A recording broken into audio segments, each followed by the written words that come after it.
마이크 테스트 한번 하겠습니다. 잘 들리나요? 네. 감사합니다. 밑에 앉아 있을 때도 느낀 거지만 이 위에 올라오니까 더 잘 느껴지는 게 있습니다. 냄새. 무슨 냄새일까? 런던에 있는 두 한인교회, 킹스크로스 교회와 힐링교회가 우리 같이 모여서 드리는 이 예배에서 나오는 냄새입니다. 향기로운 냄새이죠. 물론 몸을 통해서 들어오지만 우리가 영으로, 마음으로 느끼는 향기입니다. 그런 면에서 영이신 우리 하나님도 맡으실 수 있는 향기가 됩니다. 오늘 우리가 모여서 하는 모든 것, 그것이 하나님도 기뻐하시는 향기로운 냄새가 되기를 간절히 바랍니다. 제 바람만이 아니고 이것은 우리를 부르시고 성령으로 말씀하시는 하나님의 분명한 뜻입니다. 오늘 말씀 15절 함께 읽겠습니다. 괜찮으시면 우리는 구원받는 자들이나 망하는 자들이나 하나님 앞에서 그리스도의 네, 그렇습니다. 이 말씀대로 우리는 분명히 그리스도의 향기이십니다. 이 말씀을 따라서 하나씩 하나님께로 나아가기로 하는데 먼저 여기서 말씀하는 우리. 이 우리는 과연 누구일까요? 본문에서 말하는 우리는 편지를 받는 교회나 거기에 성도가 아니라 편지를 보내는 바울과 실로암과 디모데입니다. 하나님 앞에서 순전한 마음으로 예수 그리스도의 복음을 전합니다. 또 복음을 위하여 그리스도와 함께 기쁘게 고난에 참여하는 아주 충성된 사도들이죠. 자기들의 영광이나 이익을 위해서가 아니라 오직 복음을 받을 사람들의 구원을 위해서 일하는 하나님의 종들인 것입니다. 한마디로 아무에게나 적용할 수 없는 고유한 측면이 있는 뜻으로서입니다. 자, 이것을 말하고 이것을 우리가 아는 것이 중요한 두 가지 측면이 있어요. 첫 번째로 아직 믿음이 없는 사람에게 교회에 왔다고 해서 혹은 믿음은 있지만 아직 어린 경우, 약한 경우 그러한 사람들에게 당신은 그리스도의 향기입니다 라고 하면 불필요한 부담감이 전달될 수가 있습니다. 그런 경우에 본문에 가르치는 우리가 정확히 누구인지 알려주는 것은 큰 도움이 될 수 있는 것이죠. 두 번째로 이것을 우리에게 적용한다고 할 때 그 적용점이 무엇인지 분명하게 알려줍니다. 우리가 앞으로 보겠지만 여기에서 말하는 그리스도의 향기는 그때 사도들만 아니고 지금의 우리들에게도 해당하는 말이죠. 우리도 말씀대로 그리스도의 향기입니다. 다만 같은 종류의 사람일 경우에 그렇다고 말할 수가 있는 것이죠. 곧 하나님의 부르심을 받고 예수 그리스도의 복음을 전하며 그리스도의 고난에 동참하는 사람일 경우에 우리는 우리라고 볼 수가 있는 것입니다. 그런 뜻에서 오늘 여기에 모인 여러분 중에도 하나님의 부르심을 받았고 그리스도의 복음을 위해서 일하며 그리스도의 고난에 기쁘게 참여하는 사람이라면 누구든지 우리는 그리스도의 향기다 라고 말할 수가 있는 것이죠. 같은 믿음으로 또 같은 확신을 갖고 있다면 저를 한번 따라서 해보겠습니다. 우리는 그리스도의 향기다. 안 하신 분이 없는 것 같아요. 다 하신 것 같습니다. 우리 모두는 이 시대에 그리스도의 냄새를 나게 하는 그리스도의 향기다. 말로만이 아니고 실제가 되기를 예수님의 이름으로 축원합니다.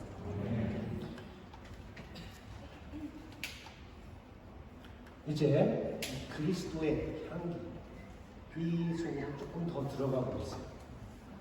그리스도의 향기라는 이 말에도 우리가 쉽게 간과하는 아주 중요한 의미가 하나 담겨 있습니다.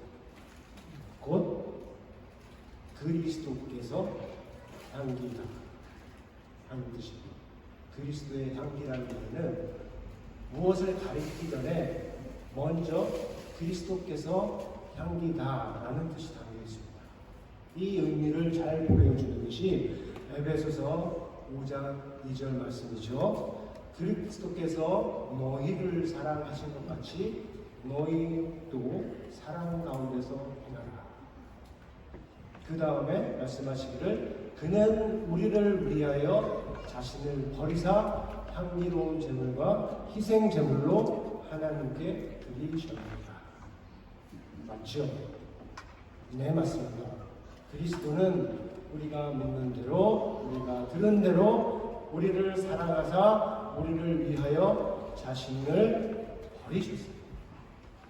그러한 희생이 세상을 사랑하시고 세상을 구원하시기 위해서 아들을 보내신 그 아버지께 얼마나 소중하겠습니까? 그 소중함을 가리켜 성경은 하나님께 드리는 향기로운 제물이라고 부르는 것입니다.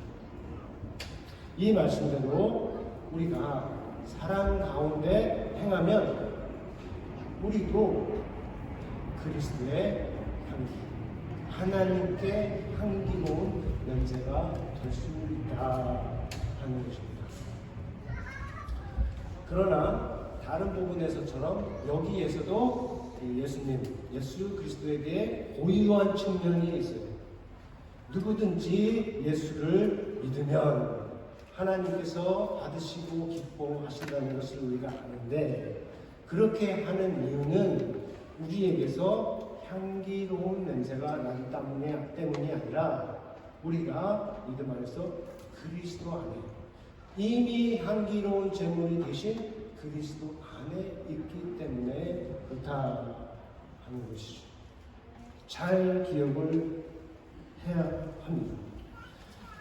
그러므로 우리가 그리스도 안에 서고 또 그 안에 항상 머무는 것이 중요해요. 그리스도 밖에 있으면 아무리 선한 일을 행하여도 하나님이 받으시고 기뻐하시는 향기로운 그 냄새를 내기가 어렵다는 것입니다. 하지만 누구든지 그리스도 안에 있는 자는 하나님께서 받으시고 기뻐하시는 것입니다. 그리스도 안에 있는 자에게는 결코 정죄함이 없다라고 말씀하신 것과 같은 이치입니다. 자, 그런데 왜 냄새일까요? 왜 향기일까요? 성경에는 냄새에 관한 말씀이 꽤 많이 있습니다. 나쁜 냄새도 있고, 하지만 좋은 냄새 이야기가 더 많습니다.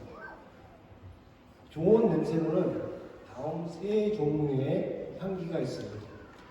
이 모두는 구약 성경에서 처음 등장하지만 예수 그리스도의 향기를 아는데, 이해하는데 아주 도움이 되는 것들입니다.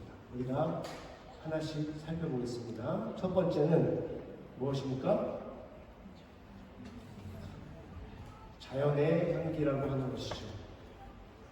포도나무, 감람나무, 백향나무, 성경에 나오는 이런 나무들, 그리고 피우는 꽃, 기름, 당연히 아름다운 냄새를, 향기를 내는 것들입니다. 하나님께서 창조하시고 좋다고 하신 그 세상에서 향기로운 냄새가 나는 것은 당연한 것이죠. 그렇지 않겠습니까? 그러나 사람을 통해서 세상에 들어온 죄와 사망이 자연에도 영향을 미쳤다는 것을 우리가 잘 압니다. 죽은 파리들이 향기름을 악취가 내게 나게 한다고 말하는 것처럼 사람 가운데 역사하는 죄와 사망이 하나님께서 만드신 이 세상에서 썩은 냄새가 나게 한다 하는 것입니다. 이것을 배경으로 볼 때 그리스도의 향기는 하나님이 창조하신 피조물이 본래적으로 갖고 있는 다른 좋은 냄새, 본래적 향기라 할 수 있습니다. 그래서 우리가 어디에서든 그리스도의 냄새를 맡기만 하면 그것이 자연이든 사람이든 하나님께서 만드신 그대로 창조의 향기를 맡을 수 있다라고 말할 수가 있습니다. 두 번째로 예배의 향기가 있어요. 가장 많이 등장하는 향기 중에 하나인데 구약 성경은 하나님께 드리는 이 제물의 타는 냄새를 가리켜 향기로운 냄새라고 말을 합니다. 짐승이 불에 타는 그 냄새 자체를 가리키는 것이 아니고 그렇게 하여서 드리는 제사에 담긴 의미로서 그렇다 하는 것이죠. 어떤 의미입니까?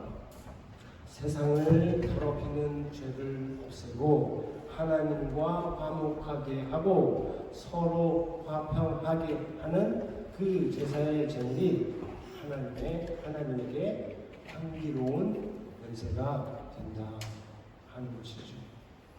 거기에는 하나님의 만족하심, 하나님의 받으심, 하나님의 기뻐하심이라는 의미가 담겨 있습니다.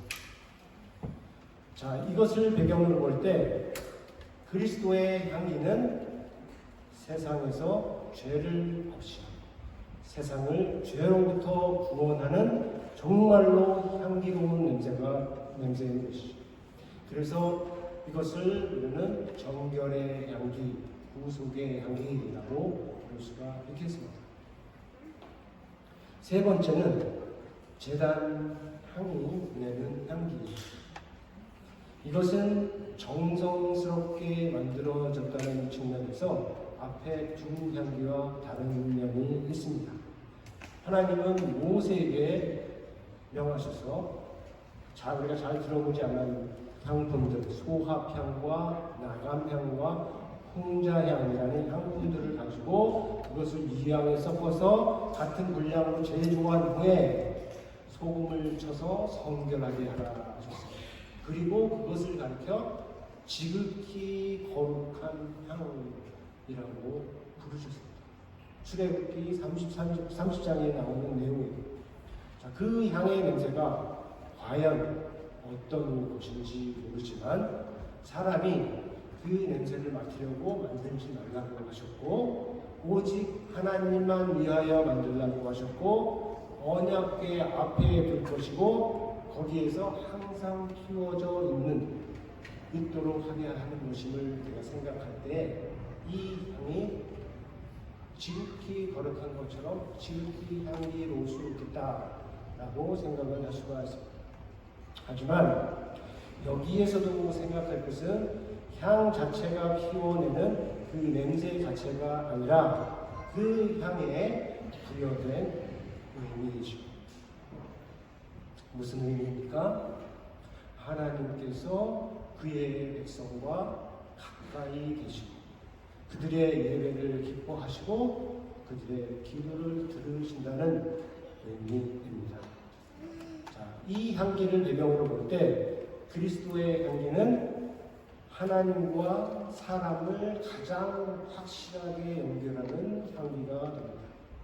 이것을 우리는 충고의 향기, 임재의 향기, 교제의 향기, 예배와 기도의 향기라고 부를 수가 있겠습니다. 세 종류의 향기들 기억하시겠죠? 이 세 종류의 향기들이 그리스도를 예표하는 것으로 구약 성경에 이미 등장을 합니다. 그런 아름다운 향기, 사람들이 인정한 향기가 이미 있었기 때문에 그리스도를 그 향기에 연결을 할 수가 있는 것이죠. 그런데 그리스도가 오심으로 어떻게 됐습니까? 예표된 향기가 나타났을 뿐만 아니라 그 향기들이 가진 의미들을 온전하게 보여주신 것이죠. 이제 믿는 자들에게 실제 정말로 진짜인 것은 세상 모든 죄를 위하여 영단번에 자신을 드리신 예수 그리스도의 제사와 그 향기라는 것입니다. 이전에 드렸던 동물의 제사나 그 동물에서 나오는 연기가, 냄새가 아니요 또 모세가 명령을 받아 제조한 그 향품의 향도 아니라는 것입니다. 그러므로 그리스도를 믿고 따르는 우리에게 나타날 것은 동물을 잡아서 불에 태우는 제사가 아니라 또 자신을 위해서 남을 희생시키는 예배도 아니고 우리 자신이 그리스도의 향기, 참 향기인 그리스도의 향기를 품어내는 산 제물이 되는 것이죠. 로마서 12장에서 말씀있는 산 제물로 드리라 할 때 그 산 제물의 한 의미는 완전한 희생 제물 되신 예수 그리스도의 향기를 품어낸다 하는 것입니다. 몸이나 입이나 옷은 향기롭지 않을 수 있어요. 그러나 우리가 하는 말과 행하는 행동과 그리고 보여주는 인격에서 하나님이 받으시고 기뻐하시는 향기로운 냄새를 낼 수 있다 하는 것입니다. 여러분, 그런 측면에서 정말로 향기로운 냄새를 내는 하나님의 백성이 다 될 수 있기를 바랍니다. 그런데 그 일조차도 우리 자신이 하는 것이 아니고 하나님께서 하신다는 것을 우리가 기억을 해야 하겠죠. 이 부분에서 잘못 생각하고 잘못 행하면 우리는 우리의 의도나 기대에 맞지 않게 그리스도의 향기가 되지 못하고 오히려 그를 대적한 자들의 냄새를 풍길 수 있다 하는 것입니다.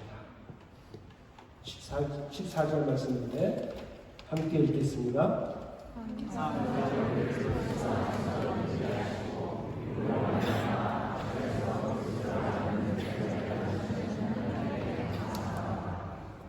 네, 우리가 그리스도의 향기가 되는 데 있어서 하나님의 주권성, 하나님의 주도성, 그리고 우리의 수동성, 그것을 아주 잘 보여주는 말씀이 이 말씀입니다. 여기에 사용된 두 동사가 있는데 그것을 통해서 함께 생각을 해볼 수 있습니다. 먼저 하나님께서 우리를 그리스도 안에서 이기게 하신다라고 하죠. 자, 이 부분을 자세히 보면 성경을 연구하는 사람들이 보는 거죠. 자세히 보면 여기서 말하는 이김은 누구와 싸워서 얻는 이김이 아니에요. 그 긴 내용을 간단하게 말하자면 하나님께서 우리를 그리스도 안에서 개선 행렬의 참여자로 이끌어 가신다 하는 뜻이 여기에 담겨 있는 겁니다. 자, 이 동사는 신약 성경에서 딱 두 번 쓰였는데 다른 곳이 골로새서 2장 14절이에요. 여기에 보면 하나님께서 하나님을 대적하는 세상의 통치자들과 권세들을 이기시고 그들로 하여금 구경거리가 되게 하셨다라고 해요. 전쟁에서 이기고 돌아온 군과 군대가 있고, 그리고 그들이 사로잡아온 포로들과 약탈물이 있는 그런 개선 행렬, 그런 개선 퍼레이드를 보여주는 이미지. 이 싸움, 하나님을 대적하는 세력들과의 싸움이고, 여기서 승리의 장군은 예수 그리스도이고, 이 싸움의 승리의 장소는 갈보리고, 그리고 승리의 방법은 십자가인 것이죠. 오늘 본문으로 다시 돌아와서 보면 하나님께서 우리를 이기시거든요. 현세들을 이기신 것처럼 우리들을 누르고 이기시는 것이 아니고, 또 우리로 하여금 싸움에 들어가게 해서 그 싸움에서 이기게 하신다는 말씀이 아니라, 그리스도로 말미암아 이미 얻으신 그 승리를 우리를 통해서 세상에 알리신다 하는 것입니다. 여기에 그리스도가 있어요. 그리스도 안에 있어요. 그리스도가 있고, 그리고 그 안에서 우리가 움직일 때 우리가 개선의 행진을 하는 겁니다. 그리스도의 승리를 세상에 알리는 개선 행진을 한다는 것이죠. 여기에 담겨있는 말씀의 의미가, 복음을 전한 사도들이 그랬고, 또한 말씀에 순종하는 교회들이 그랬습니다. 두 번째 동사, 하나님이 우리로 하여금 그리스도를 아는 냄새를 나타내게 하신다 하죠. 여기서도 일하시는 이는 누구입니까? 하나님입니다. 우리의 일은 하나님께서 일하시도록, 하나님께서 하나님의 뜻에 맞게 일하시도록 우리 자신을 내어주는 것이죠. 우리를 수동의 위치에, 도구의 위치에 갖다 놓는 것입니다. 아주 중요한 부분이에요. 우리가 그리스도의 향기가 되는 것은, 반복하자면 하나님께서 그의 뜻에 맞게 우리를 사용하실 때입니다. 그런데 많은 사람들이 무지로, 또는 잘못된 열심 때문에, 또는 교만하여서 자기 뜻에 맞추어 하나님을 사용하려 한다는 것이죠. 그렇게 하면 어떻게 될까요? 다른 냄새는 날 수 있겠지만 그리스도의 향기는 날 수가 없다 하는 것입니다. 왜냐하면 우리가 잘 알듯이 그리스도는 자신의 뜻이 아니라 자신을 보내신 하나님 아버지의 뜻에 맞추어서 자신을 주셨기 때문입니다. 사람이 자신을 버린다고 하여도, 자기의 목숨을 내어놓는다고 하더라도 어쩔 수 없이 또는 강제적으로 그렇게 했다면 사람이 아니죠. 그러면 하나님께도 향기로운 제물이라고 할 수가 없는 겁니다. 구약의 모든 제물이 그리스도의 제물 뒤로 물러나는 이유도 거기에 있는 것입니다. 그리스도께서 하나님께 향기로운 제물이 된 것은, 완전한 의미로, 온전한 의미로 그렇게 된 것은, 그가 다른 선택을 할 수 있는 자유 가운데서 하나님 아버지의 뜻을 따라서 자신을 내어 주셨기 때문입니다. 그렇지 않습니까? 그러므로 하나님의 뜻에 맞추어 자신을 내어주지 않고 오히려 하나님을 자신의 뜻에 맞추려는 사람은 아무리 목소리를 높여도, 아무리 아름답게 치장한다고 해도, 아무리 뛰어난 능력을 보여도 그리스도의 향기가 될 수 없다라고 우리가 말할 수가 있어요. 사람만 아니라 교회도 마찬가지입니다. 그러나 목소리가 크지 않아도, 세상적으로 화려하지 않아도, 유명하지 않아도, 보여줄 능력이 없어도, 말을 잘 못해도 자기를 내려놓고 승리하신 왕 그리스도를 높이며 그의 길을, 뒤따라가는 사람들이 있죠. 바로 그들이 하나님께서 이 세상에서 그리스도의 향기가 되게 하는 사람들입니다.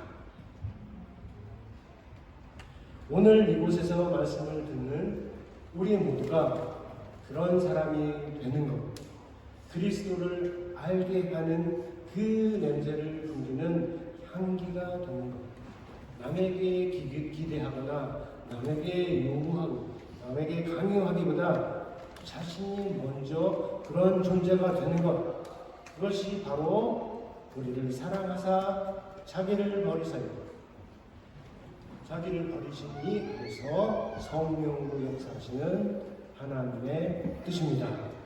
우리가 그 뜻에 기쁘게 순종하고 그리고 그 순종의 열매를 보는 참으로 복된 성도와 가정 또 교회들이 다 되기를 우리 주 예수 그리스도의 이름으로 축원합니다. 들은 말씀을 생각하면서 잠깐 기도하는 시간 갖겠습니다.